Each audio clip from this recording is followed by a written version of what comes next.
we had to move. And so then that brought in the next trigger of now I'm in a community where no one knows me. Yeah. My dream of trail youth is gone. Now I have no meaning.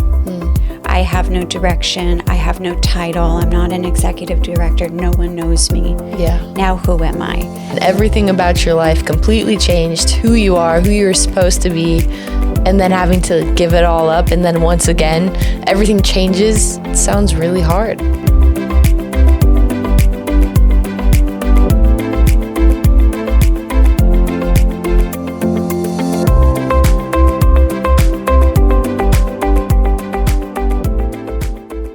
Are you having a hard time feeling like yourself? Or maybe even having a hard time remembering who you're supposed to be? Well, welcome to Reclaiming Identity. We are so glad that you guys are here with us today. My name is Lydia Zuray, and here with me is Kristen Zuray.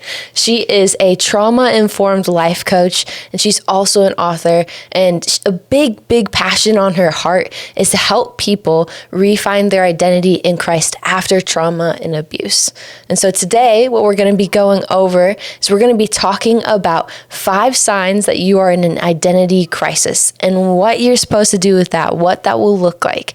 And so, Kristen, as we're talking about identity, I want to know, what would you say is the reason that identity is so important to an individual in their life?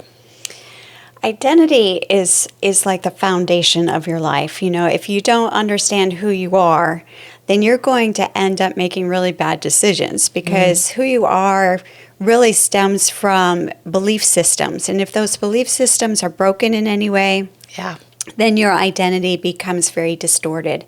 So then that causes us to make really bad choices in, with our career, even who we marry, how we parent, just how we live our lives. So if we don't understand who we are, we could spend the rest of our life just feeling very unfulfilled. And a lot of the fruit of like a broken identity or a distorted identity is often anxiety, stress, broken marriages, just all of those things. And it just brings such negativity to our lives. And so it's so important to have a healthy identity and to really understand where that comes from and where it's rooted in, and really understand who you are. So that way you can have an abundant life. Yeah. I love what you said there, that the identity is tied so closely to the belief system. And that 100% determines who you are, what you're going to do, what your faith is even like, right? And I love that. So as we're talking about this identity and how it's so important to one's life, what would you then define as an identity crisis? An identity crisis is where someone is just very unstable in who they are. You know, they're directionless. They have a very difficult time making decisions. They just feel almost chaotic. So that's what an identity crisis is. Yeah. Man, I've been there, right? I've had a few of those moments in life. So tell me about that. As we're talking about identity crisis, like, has there ever been a moment in your life where you have experienced an identity crisis or a struggle of remembering who you are? Oh, yeah. Yeah, there was this one time that was really huge. And before I get into that story, I'm going to give you a few items here that causes an identity crisis. And this story encapsulates all of the causes. I mean, it's just crazy. And so the causes of an identity crisis is like having a major life transition, you know, whether you're going from graduating from high school to college into career, marriage, parenthood, those major life transitions. Also, the second one is living according to external expectations. So having all that external pressure on you. Third one is trauma or loss. Fourth one is rapid personal growth, where you have to grow really fast. The next one is burnout or chronic stress, and then conflicting roles or identities, and then also a lack of meaning or direction in your life. And so there was a point in time when my identity crisis was triggered by all of this, this whole entire list. Wow. Yeah. I mean, usually That's I crazy. think it would be one or two things that would trigger it. Yeah. But I was looking at this list and I'm like, oh my goodness, it's every single one of them triggered this man. identity crisis. And it's kind of a fun story, so I don't want to sound very negative because it's a very positive story. Back in Snoqualmie, some friends and I, we were starting a coffee home, a nonprofit coffee home for youth in crisis. And it was a great story, and we were in the process of, we had just leased our first building, and we were going to have to do a lot of renovations. Oh, that's not fun. No, it was not fun. And we had our next door neighbor who was a contractor. He came and he laid out the plans, and he told us that it was going to be probably about 6 months to do, maybe even a year. So I'm just thinking, okay, we have time to continue, working on the nonprofit, doing all the paperwork, marketing, whatever. And we all the hard stuff. And we slowly grow into this, right? Right. Well, then this film company reached out to me and started asking me, hey, we're a nonprofit. We're just a young nonprofit, a little profit. And we were just wondering if we could film you. We heard about your nonprofit. And that's what we do. We just go around and we try to highlight other nonprofits. Wow. And then we provide them a video just to help them out. And I'm like, well, cool. This is really nice. Yeah. One nonprofit helping and supporting another nonprofit. Right. We can team together. This is great. And so I said, yeah. And they started interviewing me. I had to do video interviews. And I thought, well, that's really weird. Yeah. Okay. That is a little suspicious right there. So I started getting a little tense on that. And then they were just like, okay, we're coming in 2 weeks. I was like, wow. What? 2 weeks? Okay. And I'm thinking, I really hope that they don't ask to see the building, because at that time I was told that there was mold and they had to shut everything down to clean it up, and they didn't really want to get it out to the community because it was attached to a restaurant. And fast forward in the story, that was a bogus lie, okay? There was nothing wrong. Wow. But anyways, so in 2 weeks' time, they were coming out. Well, my two friends, they appeared to be very stressed. And I thought, you know what? I'm going to take them out for lunch. We're going to watch a movie before filming day, and we're just going to have chill. We're just going to be fun. Right. And the whole time, they are just texting and just really getting worked up, and I'm like, what is going on? Well, the next day was filming day, and it was going to be for 2 days we were filming, and I showed up for filming day, and I'm looking, and I'm going, something's really off about this. They have a full camera crew. And yeah, that's kind of crazy. Right. And I'm going, small nonprofit. I'm a small nonprofit. Where'd they get all this, equipment and manpower and everything? Well, we did that. The first day went well, but I kept telling my friends, I said, something's off here, and I'm getting really nervous about this. I don't know if I trust this process. I'm not being told something. Yeah. And I don't like that. Right. Especially when I have kids, I'm protective over. Well, the next day we go and we get the kids together and we do a filming on the trail where we often brought coffee and donuts. And there was my first time ever meeting Mike Rowe. Micro. Well, I didn't really recognize him. I recognized his voice and the way, his bearing, the way he handled himself on camera. I thought, this man's a pro. He does this for a living. Yeah. And I'm being duped. There's just something going on here. And so eventually, as the day wore on, I'm getting more and more nervous. And then the final interview with Mike Rowe came, and we're walking through the town and walking through the street. And sure enough, he asked to see the building. Oh, no. And I'm panicking. The mold-filled building, and I'm panicking.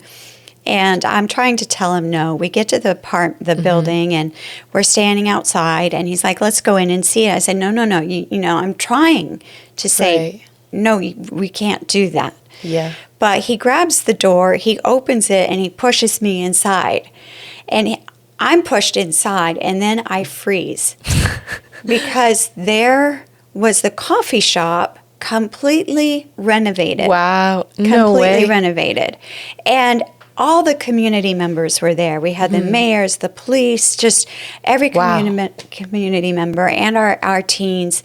They were all there, and there were my two friends sitting there laughing, to Oh death my because goodness. somewhere along the line they disappeared. Right. So I'm stuck in shock, and I pretty much have a lot of blackout moments from that time because Right. I was so shocked and my brain was so confused.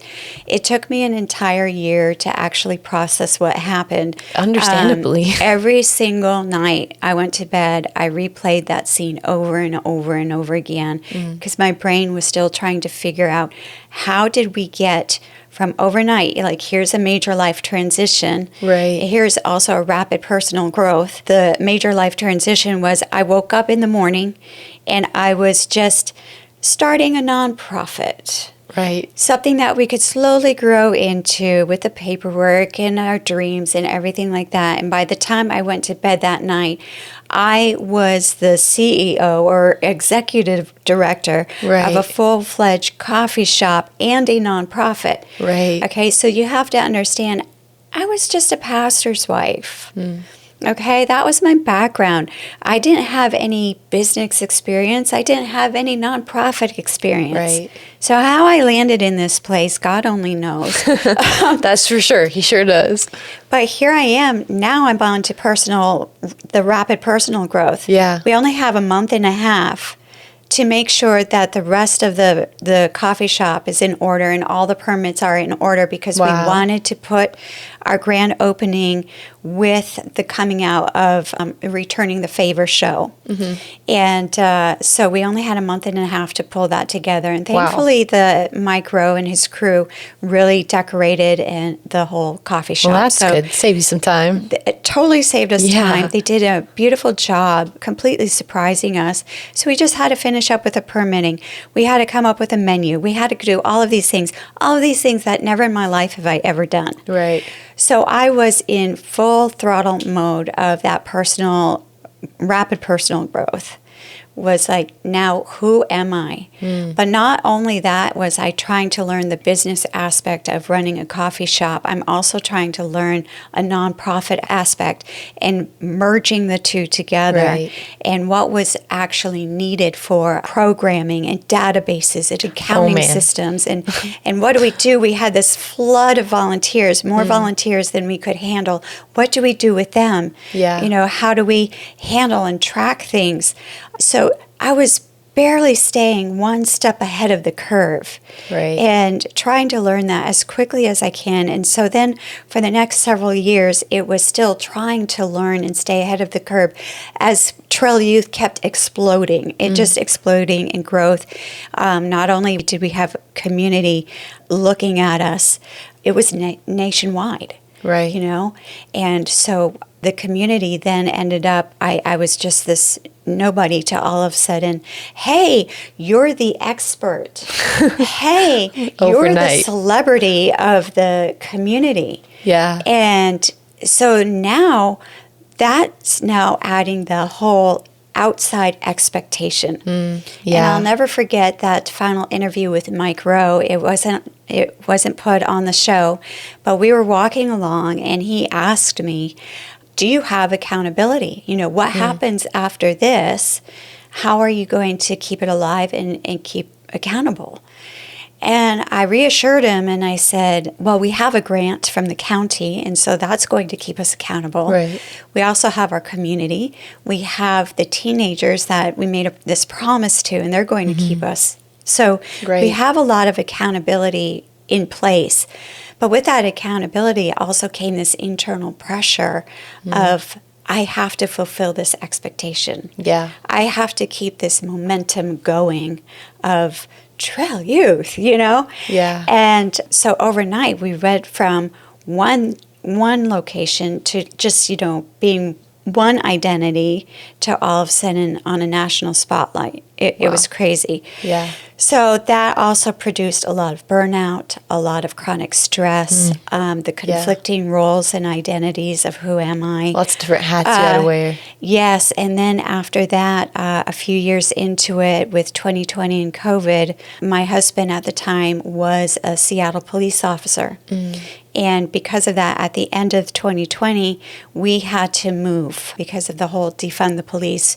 We had to move. And so then that brought in the next trigger of now I'm in a community where no one knows me. Yeah. My dream of trail youth is gone. Right. I had to turn that over, thankfully, to my friend. But now I have no meaning. I have no direction. I have no title. I'm not an executive director. No one knows me. Yeah. Now who am I? So that all of those triggers happened within just a few years, Yeah. and threw me really into an identity crisis. Yeah, absolutely. That's like a lot to happen in one small moment, blink of an eye, and everything about your life completely changed, who you are, who you're supposed to be, and then having to give it all up. And then once again, everything changes. You don't know who you are. You're restarting. That sounds really hard. Yeah. It sounds very difficult. It was, and it brought on a lot of depression and just a lot of things, Yeah. So, yeah, it really was. I can imagine. Yeah. Listen to some reviews from past clients. For the first time, I understand who I am. I finally feel free. I have clarity and confidence again. Through one-on-one coaching, we help people heal from past wounds, discover their identity in God, and live with purpose. If you're wondering what's possible for your own life, start with a free 30-minute session and experience it for yourself. Sign up today at addieproject.org. Well, for those of you who have possibly experienced things like this, like the emotions and the big changes in your life like she's talking about, what would you say would be 5 signs then that they can begin to look for in their own life that may signify that they're about to go through or are in the process of going through an identity crisis? Yes, the 5 signs would be like you just don't know what actually matters to you anymore. That's good. After leaving Trail Youth, I had no idea who was I, what did I care about, I felt very disconnected from myself. So that's the second sign. You feel disconnected. It got so bad to the point that when people talked to me, it really sounded like we were in a tunnel. I was at one end and that other person was at the other. Wow. And I had to keep saying, what? I could hear them, but my brain wasn't processing what they were saying.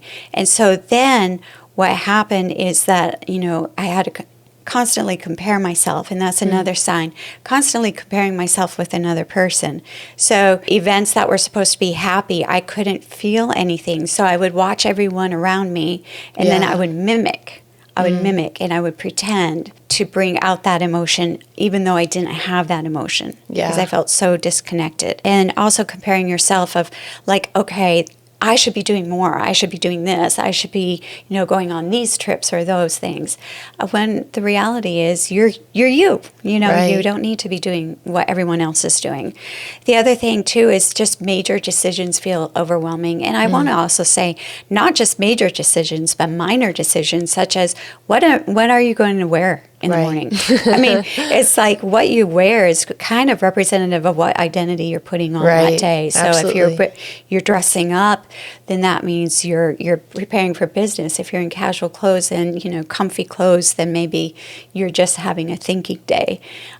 So even those things can become very overwhelming when you're in identity crisis. Yeah.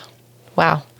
Yeah, those are really good. I know that I myself have experienced some of those as well. The overwhelming just flood of emotions. You don't know how to process or think through all of those things. And so even just thinking about that, like in the Bible, there's so many different characters in the Bible where I feel like they've experienced identity crisis too. And so I just wanted to ask you, like, do you want to go a little bit deeper into that? Like, where have you noticed this happen in the Bible?